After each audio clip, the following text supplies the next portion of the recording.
حضرت ابو ایوب انصاری رضی اللہ عنہ کی حدیث میں ہے کہ آپ صلی اللہ علیہ وسلم نے فرمایا کہ جو شخص ہر نماز فرض کے بعد سورہ فاتحہ اور آیت الکرسی اور آیت شہید اللہ اور قل اللہم مالک الملک سے بغیر حساب یعنی آیت کے ختم ہونے تک پڑھا کرے، اللہ تعالیٰ اس کے سب گناہ معاف فرمائیں گے اور جنت میں جگہ دیں گے اور اس کی 70 حاجتیں پوری فرمائیں گے، جن میں سے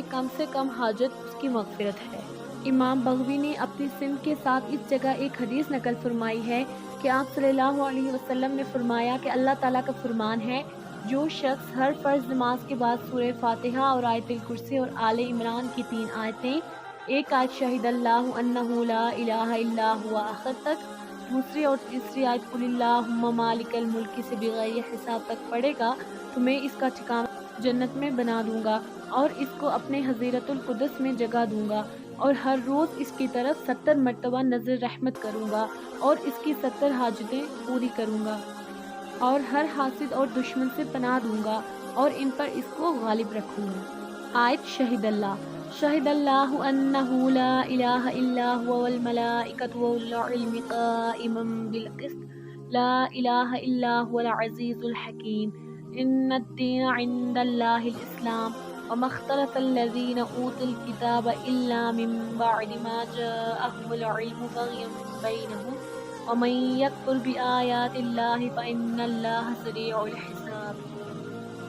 آیت قل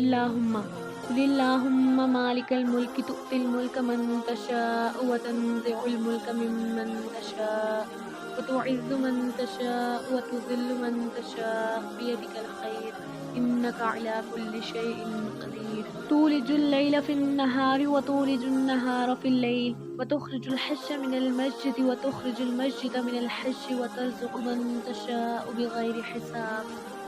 مسند احمد کی حدیث میں ہے کہ عرفات میں رسول اکرم صلی اللہ علیہ وسلم نے یہ آیت پڑھی، اس کے بعد فرمایا وَأَنَا عَلَىٰ ذَلِكَ مِنَ الشَّاهِدِينَ یا رب، یعنی اے پروردگار میں بھی اس پر شاہد ہوں۔ اور امام احمد رحمۃ اللہ کی ایک روایت سے معلوم ہوا کہ جو شخص اس آیت کی تلاوت کے بعد یہ کہے کہ انا علی ذالک من الشاہدین، تو اللہ تعالیٰ قیامت کے روز فرشتوں سے فرمائیں گے کہ میرے بندے نے ایک عہد کیا ہے اور میں عہد پورا کرنے والوں میں سب سے زیادہ ہوں، اس لیے میرے بندے کو جنت میں داخل کر دو۔